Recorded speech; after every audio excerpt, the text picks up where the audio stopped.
পহেলা বৈশাখ উদযাপনের তিনটি স্তর আমরা পাই। প্রথম স্তরে পহেলা বৈশাখ উদযাপিত হতো জমিদারদের আমলে, সম্রাটদের আমলে।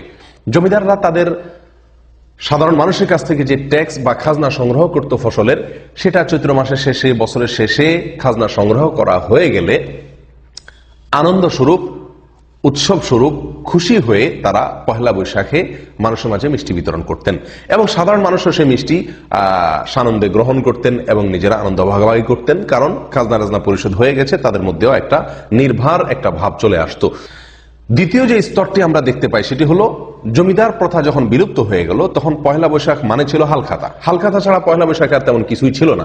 সারা বাংলাদেশে আনাচে কানাচে, শহরে বন্দরে সব জায়গায় সকল দোকানদাররা পহেলা বৈশাখ উপলক্ষে দোকানকে সাজগোজ করিয়ে যে সমস্ত ক্রেতারা সারা বছর বাকি নিয়েছেন তাদেরকে উৎসাহ দিতেন, তাদেরকে জন্য কার্ড বিতরণ করতেন, দাওয়াত দিতেন, যাতে পহেলা বৈশাখ সকালে এসে দোকানে তাদের পূর্বের দেনা পরিশোধ করে নতুন খাতা খোলেন এবং হালনাগাদ করেন তাদের দেনা পাওনার হিসাব নিকাশকে, এবং এই উপলক্ষে কিছু মিষ্টি মন্ডা ইত্যাদি খাওয়ানোর ব্যবস্থা করতেন। সবার ভিতরে এক ধরনের আনন্দের আবহ ছিল। এটার মধ্যেও কোনো জাতীয় ভাব ছিল না, বরং এটাও নিছক সামাজিক একটি আনন্দ, সামাজিক একটি উৎসব হিসাবে উদযাপিত হতো। এ ছিল পহেলা বৈশাখের দ্বিতীয় ধাপ বা দ্বিতীয় স্তরের ইতিহাস। এরপরে শুরু হলো তৃতীয় স্তরে পহেলা বৈশাখ উদযাপনের চিত্র, যেটি আজকে আমরা দেখতে পাচ্ছি। এটি শুরু হয়েছে 1989 সালে। আপনি উইকিপিডিয়াতে যদি সার্চ দেন দেখবেন সেখানে বিস্তারিত তথ্য আছে এবং এ সম্পর্কে বিভিন্ন বই পুস্তকেও তথ্য পাওয়া যায়। 1989 সালে সর্বপ্রথম ঢাকা বিশ্ববিদ্যালয়ের চারুকলা ইনস্টিটিউটে বেশ কিছু তরুণ শিক্ষার্থীর উদ্যোগে সর্বপ্রথম এই নতুন আঙ্গিকে বা নতুন ভাবে পহেলা বৈশাখ উদযাপন শুরু হয়। আর এদের মূলে যারা ছিলেন সংগঠক হিসাবে, তাদের মধ্যে অন্যতম ছিলেন কলকাতার বারোদার একজন শিক্ষার্থী, যার নাম ছিল তরুণ ঘোষ।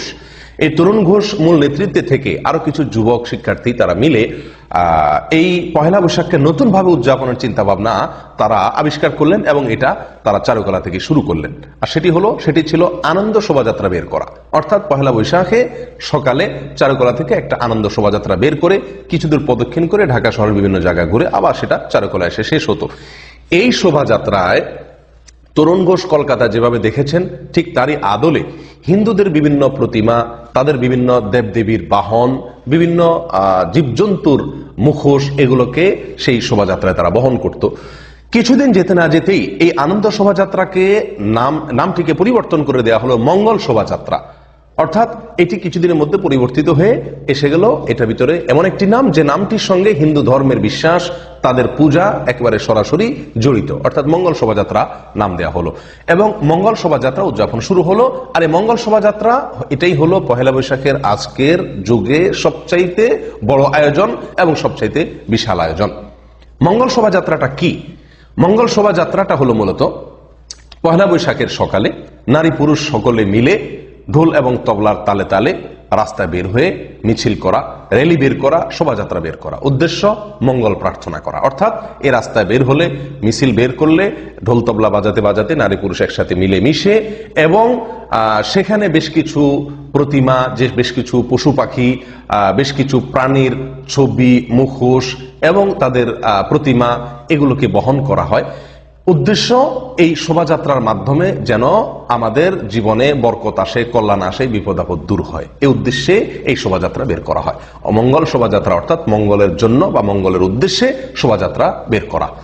সম্মানিত দর্শক ভাই বোনেরা, এই মঙ্গল শোভাযাত্রায় যে সমস্ত মুখোশ বা যে সমস্ত প্রতিমা ব্যবহার করা হয়ে থাকে, এই মুখোশ এবং প্রতিমাগুলো আসলে কি? এগুলোকে নিছক আর্ট হিসাবে, এগুলা কি নিছক সৌন্দর্য হিসাবেই বহন করা হয়?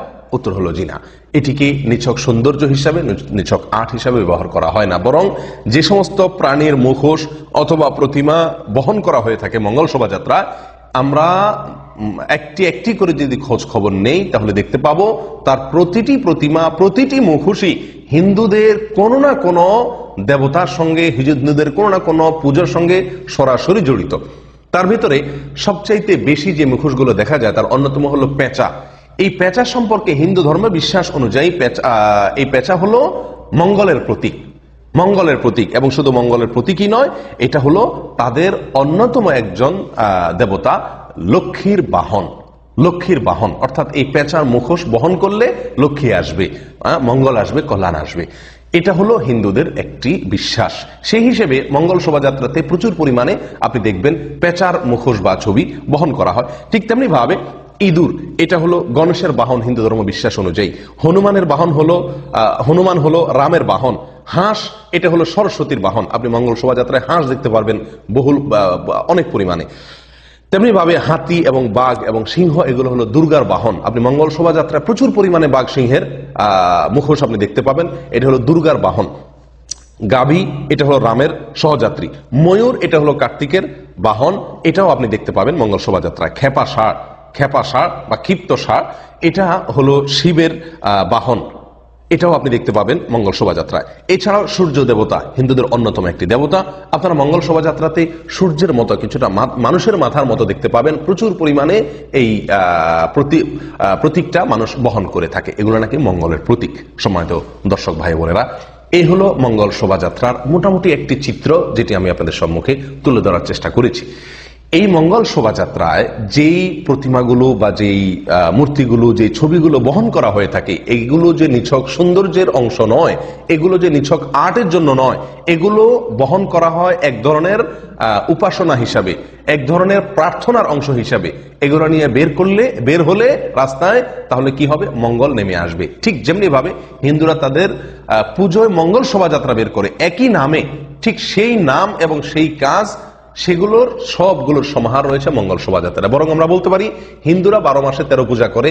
যে সমস্ত প্রাণী, যে সমস্ত দেবতার বাহনের সঙ্গে তাদের ভক্তি জড়িত, বিশ্বাস জড়িত, সেগুলোকে আমরা একদিনে বর্ষবরণের নামে করে থাকি, শুধুমাত্র মঙ্গল শোভাযাত্রার মাধ্যমে। আর সমাজ দর্শক ভাই বোনেরা, কেউ বলতে পারেন এই সমস্ত ছবিগুলো, এই সমস্ত মুখোশগুলো, কার্টুনগুলো, এগুলো নিছক আনন্দের জন্য, মজা করার জন্য, বা আর্ট হিসাবে, সৌন্দর্য হিসাবে, অথবা আমাদের গ্রামীণ বা লোকজ ঐতিহ্যকে ফুটিয়ে তোলার জন্য এগুলোকে ব্যবহার করা হয়ে থাকে মঙ্গল শোভাযাত্রায়। আমি বিনয়ের সঙ্গে বলবো যে বিষয়টি এরকম না। তার কারণ হলো, আপনি মঙ্গল শোভাযাত্রার আয়োজক, চারুকলা ইনস্টিটিউটের বিভিন্ন শিক্ষক এবং এটার আয়োজক কমিটির আহ্বায়ক, তাদের যদি বক্তব্যগুলোকে আপনি একসাথ করেন, তাহলে আপনি নিশ্চিত হতে পারবেন যে মঙ্গল শোভাযাত্রা এটি বের করা হয় দেশের মানুষের সমৃদ্ধির জন্য, বরকতের জন্য, কল্যাণের জন্য। এবং এই শোভাযাত্রা যে সমস্ত মুখোশ, যে সমস্ত প্রতিমা, যে সমস্ত কার্টুন, যে সমস্ত ছবি বহন করা হয়ে থাকে, সেগুলোও এই জন্যই বহন করা হয়ে থাকে যেন মঙ্গল আসে।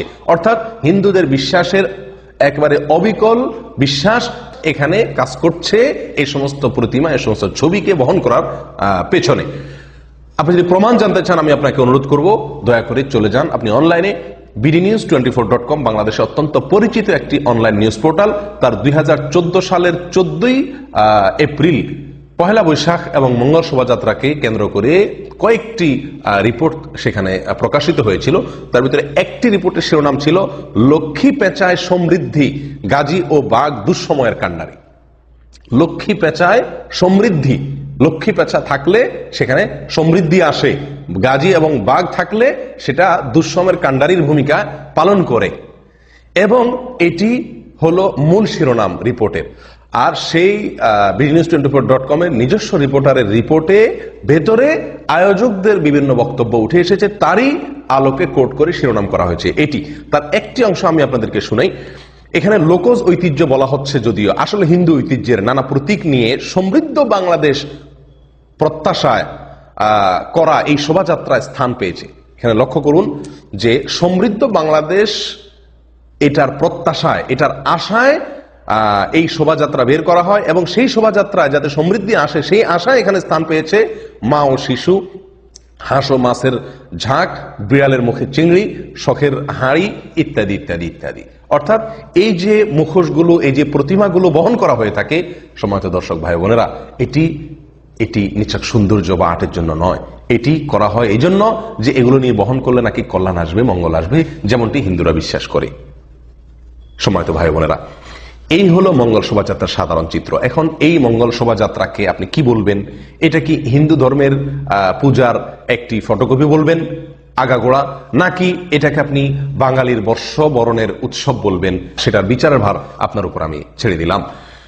সম্মানিত ভাই বোনেরা, একজন মুসলিম হিসাবে যে কোনো মুসলিম জানেন যে আমরা সকলে বিশ্বাস করি যে মঙ্গল এবং অমঙ্গলের মালিক একমাত্র আল্লাহ সুবহানাহু ওয়া তাআলা। আল্লাহ ছাড়া পৃথিবীতে বা আল্লাহর সৃষ্টি জগতে যত কিছু আছে সবই আল্লাহর সৃষ্টি। যারা আল্লাহর সৃষ্টি তারা প্রত্যেকেই আল্লাহর মুখাপেক্ষী। যারা নিজেরাই আল্লাহর মুখাপেক্ষী তারা অন্য কাউকে কল্যাণ এনে দিবে, মঙ্গল এনে দিবে, এটি সম্পূর্ণ ভ্রান্ত বিশ্বাস এবং ভুল বিশ্বাস, এবং এটি সরাসরি আল্লাহর সঙ্গে শিরক স্থাপন করার শামিল। সম্মানিত ভাই বোনেরা, ঈসা আলাইহিস সালামের কাছে মঙ্গল প্রার্থনা করে, তাকে পুজো করে, তার ইবাদত করে, উপাসনা করে খ্রিস্টানরা, এবং তার মা মারিয়ামের পূজা করে, ইবাদত করে খ্রিস্টানরা। আল্লাহ সুবহানাহু ওয়া তাআলা সূরা মায়েদার 17 নম্বর আয়াতে তাদের বিরুদ্ধে, তাদের এই বিশ্বাসের বিরুদ্ধে আল্লাহ সুবহানাহু ওয়া তাআলা একটি যুক্তি তুলে ধরেছেন অত্যন্ত চমৎকার ভাবে। আল্লাহ সুবহানাহু ওয়া তাআলা বলেন, কুল মান ইয়ামলিকু মিনাল্লাহি শাইআ ইন আরাদা আন ইহলিকা মাসিহ ইবনা মারইয়াম আন ইহলিকাল মাসিহ ইবনা মারইয়াম ওয়া উম্মুহু ওয়া মান ফিল আরদি জামিআ। আল্লাহ যদি চান তোমরা যে ঈসা মাসির কাছে অথবা তার মা মারিয়ামের কাছে তোমরা যে প্রার্থনা করো, যদি আল্লাহ চান তাদের উভয়কে ধ্বংস করে দিবেন, সারা পৃথিবীর সমস্ত মানুষকে ধ্বংস করে দিবেন। বলো কে রক্ষা করার ক্ষমতা রাখে? কারোর কি অধিকার বা সে ক্ষমতা আছে? উত্তর হলো নাই। তাহলে তাদেরকে উপাসনা করার, তাদেরকে পুজো করার কোনো যুক্তি হতে পারে না, যারা নিজেরাই ধ্বংসশীল, যারা নিজেরা নিজেদের ধ্বংসের হাত থেকে নিজেদেরকে রক্ষা করতে পারে না। অতএব কল্যাণ এবং অকল্যাণের জন্য, মঙ্গল এবং অমঙ্গলের জন্য ইবাদত করতে হবে, উপাসনা করতে হবে যার, তিনি হলেন মহান রব্বুল আলামিন। তিনি ছাড়া অন্য কারোর কাছে যদি আমরা প্রার্থনা করি সেটা হলো শিরক। আমরা সূরা ফাতিহায় প্রতিদিন আল্লাহ সুবহানাহু ওয়া তাআলাকে দীপ্ত কণ্ঠে ঘোষণা দিয়ে থাকি, ইয়্যাকা না'বুদু ওয়া ইয়্যাকা নাস্তাঈন। হে আল্লাহ, আমরা শুধুমাত্র আপনারই ইবাদত করি, আপনি ছাড়া আর কারোর ইবাদত করি না, আর আপনার কাছেই সাহায্য চাই, অন্য কারোর কাছে সাহায্য চাই না। এ হলো আমাদের মুখের বক্তব্য, এ হলো আমাদের দাবি। আর যদি মঙ্গল শোভাযাত্রা আমরা বের হই, তাহলে কর্ম হলো কেমন, যে আল্লাহকে আমি মুখে বলছি আল্লাহর কাছেই একমাত্র সাহায্য চাই, অথচ মঙ্গল শোভাযাত্রা বের হয়ে আমি পেঁচার কাছে সাহায্য চাচ্ছি, মঙ্গল প্রার্থনা করছি, আমি বাঘ, ভাল্লুক, হরিণ, এই সমস্ত পশু পাখির কাছে আমি সাহায্য প্রার্থনা করছি, এগুলোর সাহায্যে, এগুলোর মাধ্যমে। সম্মানিত ভাই বোনেরা, এটি সম্পূর্ণভাবে শিরক। বর্ষবরণের নাম দিয়ে আমাদের সাধারণ মুসলিম ভাই বোনদেরকে বলা হচ্ছে যে এটি বাঙালি সংস্কৃতি, অথচ এখানে যে কাজগুলো হয়ে থাকে এর কোনোটির সাথে কোনো মুসলিমের বিশ্বাস যায় না, বরং এগুলো সম্পূর্ণ মুসলিমের বিশ্বাস বিরুদ্ধ, মুসলিমের ঈমান বিধ্বংসী। সরাসরি বলতে গেলে এগুলো হলো, সবগুলো হলো মন্দিরের আয়োজন। মন্দির থেকে কিছু আয়োজনকে এনে সেটাকে বাঙালি সংস্কৃতির প্রলেপ দিয়ে, লেবাস পরিয়ে সমাজে এক শ্রেণী মানুষ সেটাকে ছড়িয়ে দিচ্ছে।